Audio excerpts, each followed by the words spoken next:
What is up, everybody? Welcome to this episode of Year of the PlayStation. We've got the PlayStation backdrop behind us. We switched up the games a little bit for your viewing pleasure. And this is the September edition, which chronicles all of my PlayStation happenings in the month of August. And August was a big month for us for live streams. We live streamed a couple games, tried a couple different things, and yeah, that was kind of cool. But it's hard to believe that we're coming down to 3 or 4 months left of Year of the PlayStation. I haven't decided if I want to do a Year of the PlayStation episode in January, which would chronicle December, but I will get out pickup videos for all of my PlayStation consoles. So I only have PlayStation 1, 2, 3, 4, and the old PSP over there, which I absolutely love. But look forward to, some collection videos coming out. And I can't wait to do those. I can't wait to actually see how the collection's grown. But let's jump right into the games that we've played this last month. Again, Pinball Arcade, definitely a staple. Love this game. I don't know how I live without it.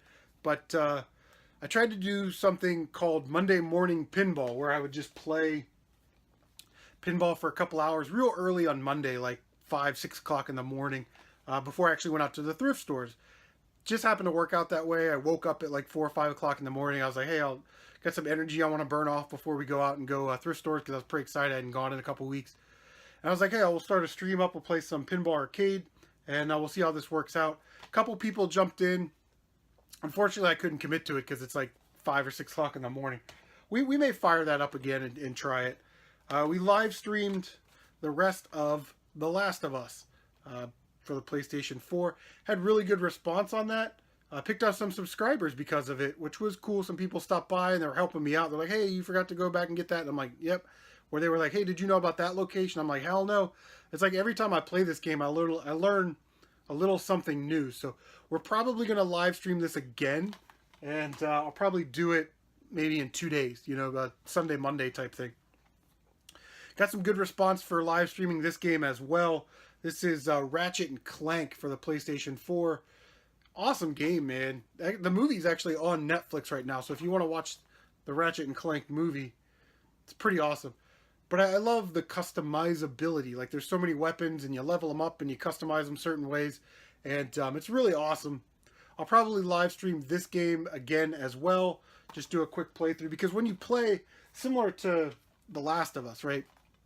When you do your second and third and fourth and fifth playthroughs, you actually get to keep all of the guns that you have, and you can continue to upgrade them, so that's a pretty awesome feature to have. Let me throw these back up here, like so, before things start falling around.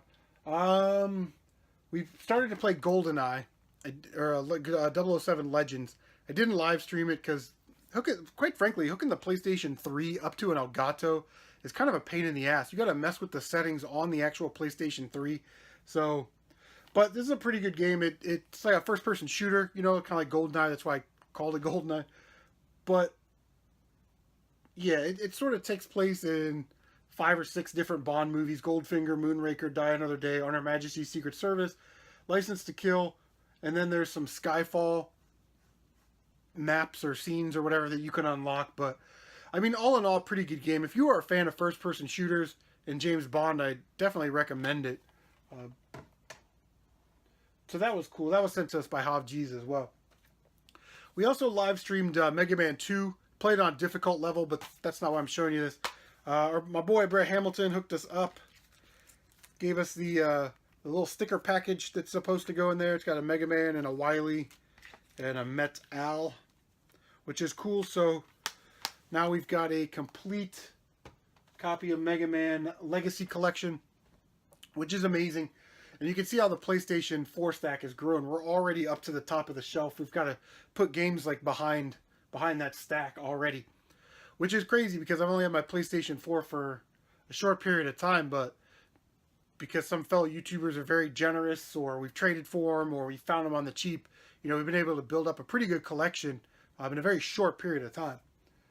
So, in addition to the stickers, Brett Hamilton hooked us up with a couple PlayStation portable games. We have a Jackass the Game, and then we've got Metal Gear Solid Acid, which was awesome. Thanks, man. Definitely appreciate that. Anytime you can add some PlayStation Portable games, pretty sweet.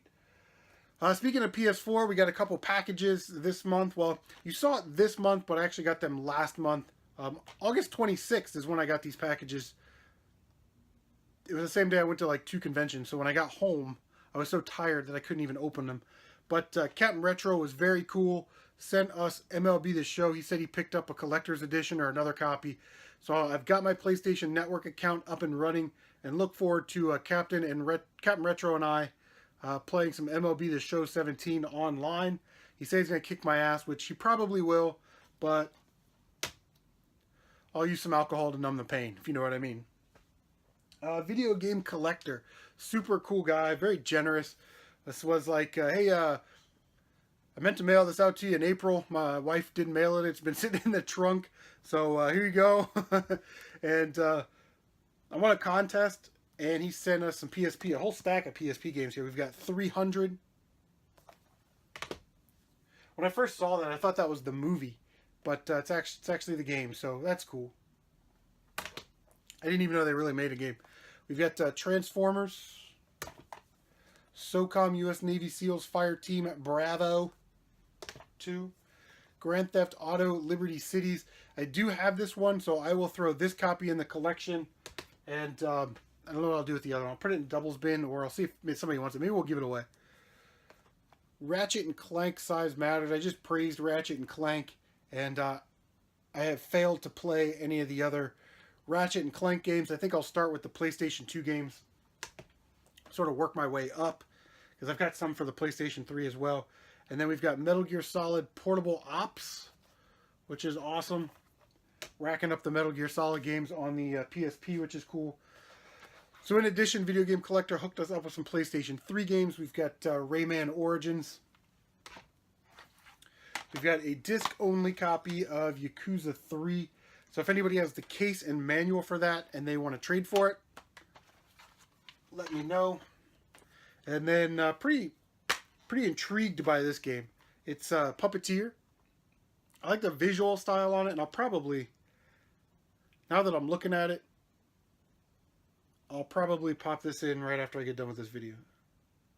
So yeah, and then Video Game Collector sent me a note, and I put it in the Puppeteer. Anytime anybody sends me something, they put a note in there. I put it in the game that they sent it in, so I remember, which is cool. So yeah, definitely excited to play that. And then the last thing that was in that box from Video Game Collector that was PlayStation related was a copy of Chrono Cross. I actually did not have this. Unfortunately, when he sent it, it was factory sealed. It looked like it was a reseal, actually, because there was no tape, you know, that PlayStation tape. So it might have been a reseal, which is cool. But the disc in there was rattling around, and then on the back, the seal had ripped somehow. So I was like, you know, I'll just open it. I'll have a complete copy, and we'll protect the disc, you know what I mean? So we opened it up, and we put disc 2 back. Also comes with the manual, which is in very, very nice condition. So we're happy to have that, especially when we do our PlayStation 1 collection video, which should be coming out soon. Can't really give you a date. But, so August 26th, you guys saw that video. I went to 2 video game conventions on the same day. The only PlayStation thing I picked up, guy had the manual and case for Bushido Blade, for the original PlayStation. At first he said, $10. And I was like, $10 for a case and manual for a game that's like a $15 game. So he was like, well, let me check. He checks on his phone. He's like, how about $5? Whatever, dude, I'll give you $5 because I need the case. But if you guys remember in a pickup video a while back, we picked up the disc at a thrift store for $2.99. And it's pretty good shape. Got some fingerprints on it, light scuffs, that kind of stuff. So when he sold it to me, it was in a 2-disc case, you know. So I don't know what the deal was with that, but happy to have that and add it to the collection. All right. So we did hit up some thrift stores, and this is sort of what we came up with. I walked into, this was kind of the first part of the month. I didn't have anything in the PlayStation box, so I was like, man, I better find something. Picked this little gem up right here. This is Cars Race-O-Rama. $6. Looks like it goes for about 20, a little bit more than 20 sometimes. But it is complete. I was feeling the pressure to buy something just so I could have a game. But you can tell by the ripples See it there. It's got some water damage to the cover art. The disc is fine, and the manual's fine, but sort of a bummer about the cover art. I might wait till this game gets up to maybe 10 or 12 bucks trade in at GameStop, and then I'll go trade it in. So, total impulse buy right there. I should have left it for the next guy.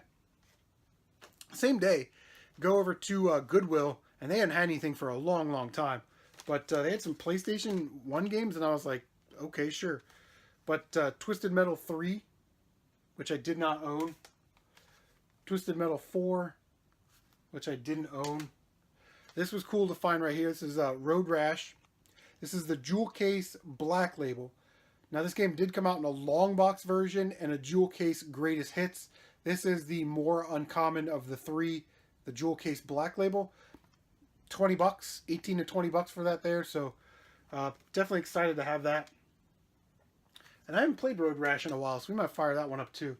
When I saw this game there, I was like, wow, that's cool. I haven't seen one of those out in the wild for a while. It's not super rare, but still goes for 15 or so, 10 or 15. But it's Metal Gear Solid. Nice black label version. Complete. Both discs. All shiny. Which is nice. You know, you got Metal Gear Solid back there. I'm not going to say that PlayStation 1 needed Metal Gear Solid, you know, because they had Final Fantasy and, you know, Tomb Raider, Crash Bandicoot, all those other games. But when we were in the barracks, man, in Japan, this is the only game anybody wanted to play. I played so much of this game. Crazy. But, yeah, man, if Sony didn't have this game, a lot of people say that this is the best game on the PlayStation. I would tend to agree because I don't play, you know, RPGs that much. I've never even played Final Fantasy VII, so I have no frame of reference. But I just remember getting completely immersed in Metal Gear Solid. And when we were on duty, you know, we were on 12-hour shifts, that's all we would talk about for like months was Metal Gear Solid. And did you get this? And did you find out if you go through the crawl space tunnel and you go back 5 times, you know, Meryl's in her underwear and doing sit-ups and stuff. And you're like, what? So then you go home and you try it. You know what I mean? You go back to the barracks and you try it. And it was just really cool to find all the little things that they put in there. It's a very well put together game. Last thing I picked up at Goodwill. Very excited to see this because I don't see stuff like this out. But it's the $2.99, by the way. All those games are $2.99. The SOCOM U.S. Navy SEALs Big Box for the PlayStation 2. Pretty good shape considering it was at Goodwill. If you guys don't know, you know, it comes with the game, obviously, and then there's a headset in there. You know, so you could Red Team Go, you know? so that's pretty cool. We'll get that cataloged in the old collector app, and we'll get it on the shelf somewhere. We'll try and work it in. But you just never see those. It doesn't look like it's that expensive, but you know. So we have some retail stores. You know, I was got to stop by the retail store, see what's going on in there, see if you can find a nice gem, catch them slipping, what have you. Saw this game for $2. I was like, why the hell not? I've never ever seen it before, but it's called Sheep. It looks like a budget title. I'm not exactly sure what you're supposed to do in Sheep, but for $2, I was like, heck yeah, we'll pick that up. It's got the ugliest colored disc I've ever seen in my life. It's like this pale blue and bright yellow. But it's cool. We'll throw in the old collection. So I went to buybacks, and the guy was like, hey, man, we just bought like $5,000 worth of games. This one guy brought in his entire collection, yada, yada, yada. So he's like, you want to see it? And I'm like, heck yeah. So we go in the back room, and it's just tables of Nintendo, Super Nintendo, GameCube, Nintendo 64 games, boxed, all kinds of stuff. So I'm looking through. There's nothing really exciting. I think the most rare game I saw probably was Animaniacs for the GameCube. And they had that at $40, so I'm not buying that. But he said, yeah, we get first dibs, so we basically buy all the good games and stuff at cost for our collections. Anything else that's a super seller, like Mario Karts, things like that, we've got a guy that throws everything up on eBay and Amazon. That's his job here, is to just post shit on Amazon. And then whatever's left over, then we put on the shelves. And I'm like, Jesus, man. So I just watched Video Game Cadet's video about, you know, how hard it is to find retro games at thrift stores and whatever. But it's that type of stuff that you're putting up with now. You know, the employees are stealing it or buying it at cost. They're doing the Amazon eBay thing. and then everything that's left out on the shelf is basically a free-for-all for all of us sharks to go in there and fight over getting $12 games that are worth like 20 bucks. You know what I mean? It's like, it's crazy. But on the shelf, out in their PlayStation area, I saw this game and he was like, yeah, today's 40% off day. So I was like, heck yeah, we'll get that. Dragon Ball GT Final Bout. Again, it was 13 bucks, but 40% off. It was 8 bucks or something. Complete, very nice condition. So we'll add that to the collection. I'd never seen so many stacks of games, man. They had Jungle N64, Watermelon N64, boxes of controllers. The guy had probably 6 or 7 Wavebirds. That they had, I think they had $49.99 on the Wavebirds. So they probably gave him like $3 or $4 a piece. Like, Jesus.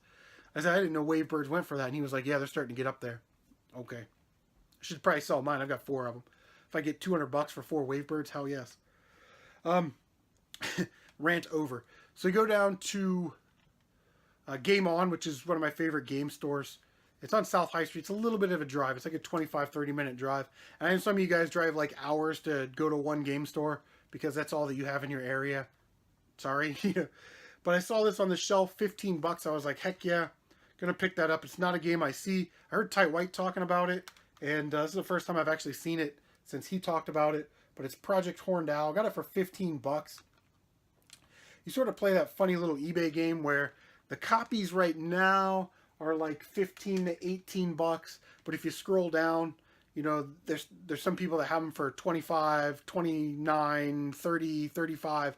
So it's like if those 4 that are under 15 bucks or under 20 bucks will sell, then the next lot that'll sell will be $30, $35 games. And then we've paid 15 bucks for a $30 game. We can flip it if we want, right? But I don't know. It's compatible with the light gun. I'm going to actually pop it in and see if it's compatible with one of these GunCon 2s up there. I don't know if they're the same thing, but saw this in their collector's case, 20 bucks. I was like, heck yes, because that is not a game that you ever see. This is the first time I've known about this game, but this is the first time I've ever seen it in the wild. It's Soul Divide, which it looks like a Dungeons and Dragons, World of Warcraft, you know, type of game, Diablo kind of looking thing, but it's actually a side-scrolling shoot 'em up, which is weird.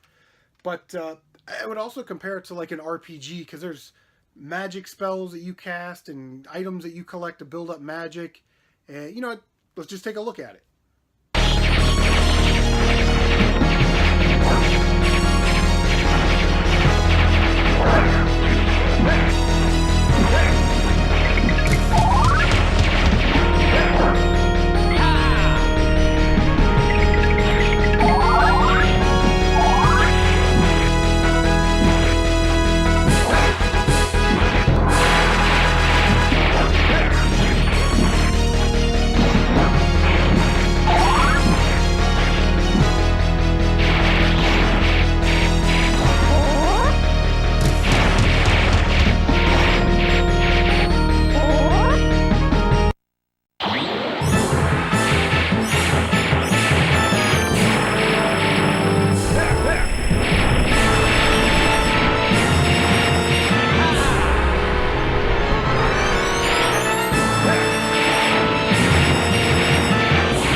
Yeah, so Soul Divide, right there. Get it in the glare. Where's the glare? There it is. There you go. Take a look at that.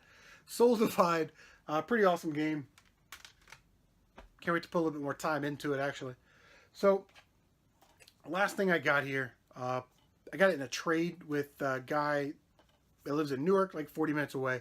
He posted a bunch of stuff, and I said, hey, I'll take that. He had this game, he had a bunch of stuff, bunch of games. Saturn games, PlayStation 1 games, Nintendo games, whatever. And you just have this big long list, so you're kind of scrolling through the list. Well, I saw this game in the picture, and I looked for it in the list, and he wanted $12 for it. And I'm like, heck yeah, I'll take that for 12 bucks. If you want to do a trade, I could work out a trade. I sent him pictures of all the stuff I have for trade. And then he raised the price to like 15 bucks. And I'm like, come on, bro. So I texted him back and I said, listen, I would rather, he wanted Super Mario Strikers for the GameCube, which I had an extra copy. And I said, bro, it's like a $25 game. I would rather just come give you the $15, than give you a $25 game, trade you a $25 game for a game that you've got at $15. I'd rather just give you the cash, right? So then he texts me back or whatever, and he's like, oh, I'm on price to my friend right now. My friend told me that was a more valuable game. I checked on price charting, and it looks like it's going for about $25. And I was like, fine, dude, whatever. I'll just trade you straight up. Not a big deal. So I go out there, we meet up, and so long story short, I traded my extra copy of Mario Strikers for Rez. Oh, yeah. Been wanting to add this one to the collection for a while. Very nice, complete copy of Rez. Very proud to have that in the collection. Rez is a pretty difficult game to get your hands on, especially complete mint condition like that. You can find PAL and Japanese versions all the time, but it's like a third-person shooter. Kind of reminds me of like Star Fox kind of thing, but it sort of reminds me a little bit more like Tempest or something that's like Vectrex graphics. You know what I mean? So, yeah. While we're standing here, let's take a quick look.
Yeah, so Rez is pretty fun. Can't wait to actually put a little bit more time into that one. But guys, that's going to do it for this episode of Year of the PlayStation, the September edition. Like I said, we'll probably live stream Last of Us again, Ratchet and Clank again, and then the next game that I'm thinking about live streaming is Song of the Deep. Really enjoyed Song of the Deep, so look forward to that. Guys, check out the YouTubers in the description. Leave a comment down below. Tell me what PlayStation games you've been playing, what PlayStation games you've picked up. And guys, thank you for watching.